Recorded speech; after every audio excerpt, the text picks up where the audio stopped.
Today's story comes from a woman who faced an impossible choice and made it anyway. When her abusive parents lost everything and came knocking on her door begging for help, the rest of the family said she had no choice. But she knew better. She knew what they had done to her. And this time, she said no. They say family is forever, but what if family is the reason you almost didn't survive your childhood? I was 36 when my parents lost their house. I found out about it through a voicemail from my mom after not hearing from her for almost 8 months. She said something like, "We're in a bad situation, we don't have anywhere to go, please call me back."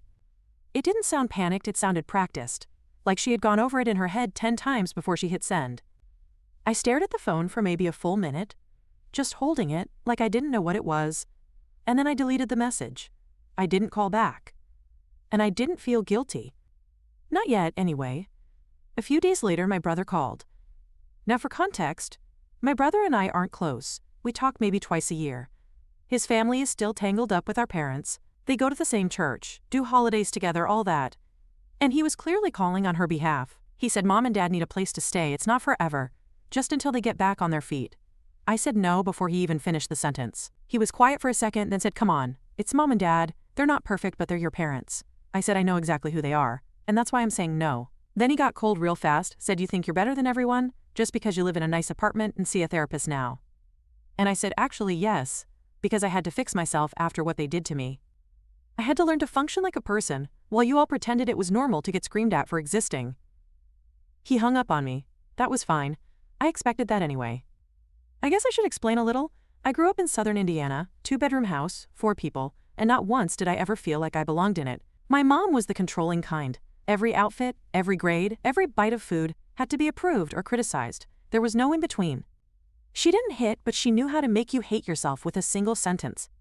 My dad, he wasn't loud, he was worse. He was cold. Like refrigerator cold. Never hugged me, never smiled at me, never said he loved me once in my entire life. But he always had opinions, mostly about how useless I was. Lazy, disrespectful, a burden. When I got a B in math, he ripped the test in half and told me I'd never make it out of town. When I got a perfect score in English, he said I must have cheated. When I got my first period, I was 12, he told me to stop being dramatic. I moved out at 17, packed a backpack and left in the middle of the night, slept on a friend's couch for 2 weeks, worked in diners and retail while finishing high school. Eventually I got a scholarship, left the state, started over. I haven't needed them for anything since I was a teenager, and I made sure of that. I built my life from nothing. Now I live alone in a quiet 1-bedroom in Illinois. I work in finance, I have a dog, I go to therapy every Tuesday. I read before bed. I know it sounds small, but it's mine. And nobody yells in here. Nobody throws things. Nobody calls me names. And now these same people want to walk into this space and make it theirs again, like nothing happened, like I owe them just because they existed. I didn't ask what happened to the house. I didn't ask where they were staying now. I just said no and hung up. The thing is, when I hung up on my brother, I thought that would be it.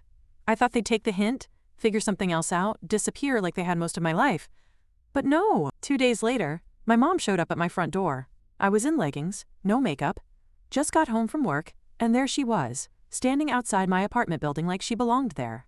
She had a small suitcase and that same tight smile I remembered from every childhood punishment. She didn't say hi, she said, "Well, aren't you going to let your mother in?" I stood there for a second, absolutely frozen. She looked older, tired, gray roots showing, but somehow she still managed to look judgmental. I said, "You need to leave." She said, "I have nowhere to go." I said, "That's not my problem." She looked at me like I slapped her. Then came the monologue. "After everything we did for you, after all the sacrifices, you turned out so cold. You're not the girl I raised." And I said, "You're right, I'm not. I had to unlearn the girl you raised just to survive." She told me I was being cruel, that family helps each other, that she was my mother, and that meant something. I said, "What did it mean when you used to tell me I ruined your body? When you told me I was ungrateful every time I said I was scared? When you let him call me garbage?" Her face twitched, just slightly. She said, "That was a long time ago." And I said, "Funny, I remember it like it was yesterday. I told her I'd call the cops if she didn't leave." She said, "You wouldn't." I said, "You don't know me well enough to be sure." She left. I locked the door and sat on the floor for a long time, trying to breathe. My phone started buzzing an hour later. Texts from my brother, 2 cousins, even an aunt I haven't seen since high school. All of them saying some version of the same thing. "You're being dramatic. You're making a scene. She's your mother. She has nowhere else. What kind of person turns their back like that? My brother's message said, "If Dad dies on the street, it's your fault." That one hit me like a brick. I didn't even know he was sick. Apparently he'd been having heart issues, and they never told me. Maybe they thought I wouldn't care. Maybe they were right. Or maybe they were trying to use it now, to force me into something. Either way, I didn't answer. I sat with it, let it burn. I thought about how many times I'd begged them to just listen to me as a kid. And they never did. And now they all expected me to drop everything, because we shared DNA. I didn't sleep that night. I kept pacing the kitchen, hearing their voices in my head. Not the recent ones, the old ones. The yelling. The quiet disappointments. The silent treatment that lasted days. I remembered being locked in my room for hours for slamming a door. I remembered my mom throwing away a drawing I made because I used too much blue. I remembered being 13 and overhearing her tell my dad I'd probably grow up useless. And now she wanted to sleep in my guest room like nothing happened. The next morning I called my therapist. I told her everything. She didn't tell me what to do. She just said, "Your safety matters. Your peace matters. Saying no is not cruelty, it's self-preservation." That stuck with me. I kept repeating it in my head all week. My peace matters. Saying no is not cruelty. They kept trying. More messages. More guilt. Even a voicemail from my dad, which was rare. He said, "I don't know what we did to deserve this." I said out loud to my phone, "You don't," and then deleted it. I didn't cry. I felt shaky, but not broken. Like I was holding the line for once. It wasn't easy, but it felt necessary. I kept thinking, if I let them in now, it's over. All the work I've done to build something stable, something quiet, something safe. It all goes out the window the second they step inside. And the truth is, I don't think they even want to fix anything. They just want a place to land. A roof. A warm bed. And someone to blame when they're uncomfortable. I've played that role my whole life. I'm done playing it now. About a week after that voicemail from my dad, I got a handwritten letter in the mail. That already told me everything I needed to know, because nobody under 60 sends handwritten letters unless they're trying to be dramatic. It was from my mom. 4 pages. Front and back. Written in that sharp, slanted cursive that used to grade my middle school homework. She said they were staying in a motel, using what little savings they had left, and she hoped I was happy. She said she couldn't understand how I turned out so heartless, that she must have done something terribly wrong to raise a daughter who could abandon her parents in their time of need. She called it selfishness. Said I was poisoned by therapy, by modern culture, by whatever else Fox News told her to blame. She ended the letter with, "If you let us suffer out here, just know you'll have to live with that forever." No apology. Not even a, "maybe we made mistakes." Just shame and manipulation, all over again. I ripped the letter in half and threw it in the trash. Didn't even keep the envelope. That night I had a dream. I was back in my childhood bedroom, but the walls were lined with mirrors, and every time I tried to leave, my mom was standing in the doorway saying, "Don't forget, you owe us." I woke up drenched in sweat. My dog was curled up next to me like he knew I needed the company. For a moment I actually felt like a little kid again. Small. Powerless. Like I was already losing ground. The guilt didn't come all at once, it crept in sideways. I'd be walking through the grocery store and hear someone call their mom, and my chest would tighten. I'd see an old couple holding hands at a coffee shop and wonder how many people out there actually grew up loved. I started questioning myself. Am I doing the right thing? What if I'm wrong? What if they really are helpless and I'm just bitter? But then I'd remember. I'd remember that time when I was 8 and had a stomach bug, and my dad made me sleep on the bathroom floor with a towel, because he said he wasn't changing sheets every time I puked. I'd remember when I told my mom I was being bullied in 6th grade, and she said maybe if you weren't so weird they'd leave you alone.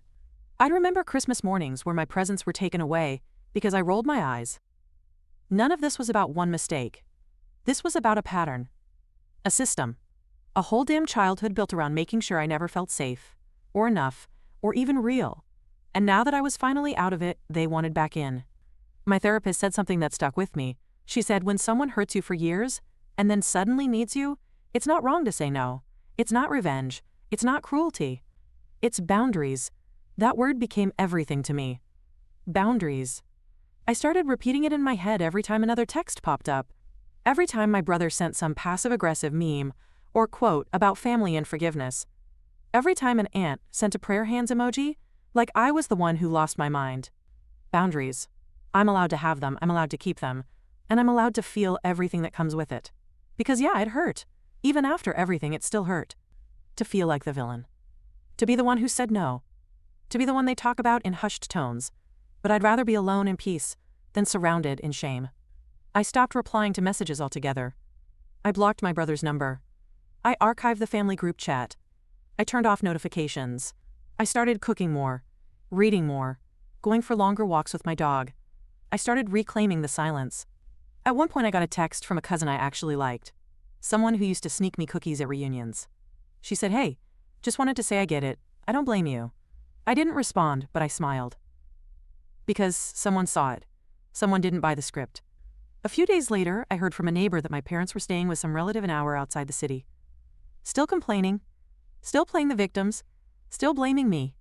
And for a second I felt that old ache come back. The what if I'm wrong, what if I should do something ache. But I didn't move. I didn't call. I didn't reach out. I just stood by the window, watching the snow fall, and said out loud, "I'm not going back." It's been 6 months now since I told them no. 6 months of silence from my parents. 6 months of guilt, peace, second guesses, and deep breaths. I still think about it sometimes. Usually when I'm driving, or folding laundry, or watching some movie where the big family gathers around the dinner table and laughs like trauma isn't a thing. Sometimes I wonder what it would have been like to have that. To feel warmth without fear attached. To come home to people who saw me, not just controlled me. But then I remember I did come home. I came back to myself.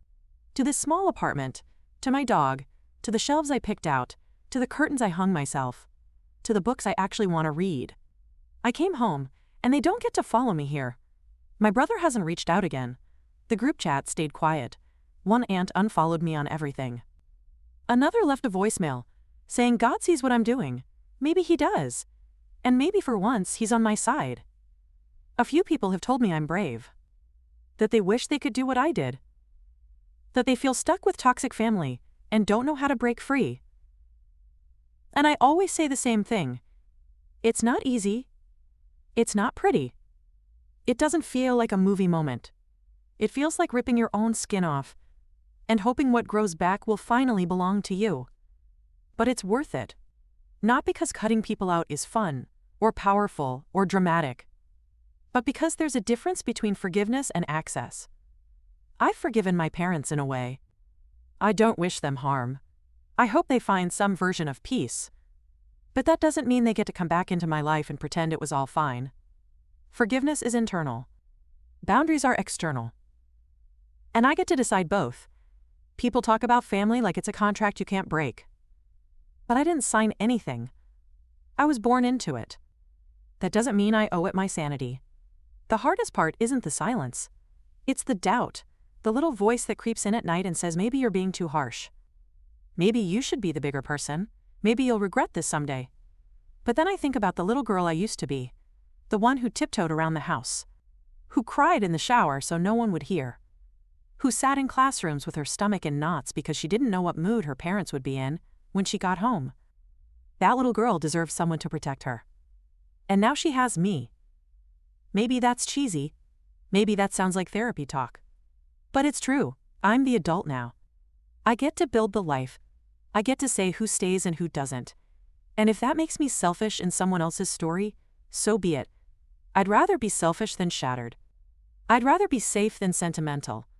I'd rather live in peace than die pleasing people who never once tried to understand me. I don't know where my parents are now. I assume they're still with that relative outside the city. I haven't checked. I don't plan to. If they ever contact me again, I'll do what I did before. I'll say no, not with anger, not with revenge. Just no, because that's enough. I used to think I had to explain myself.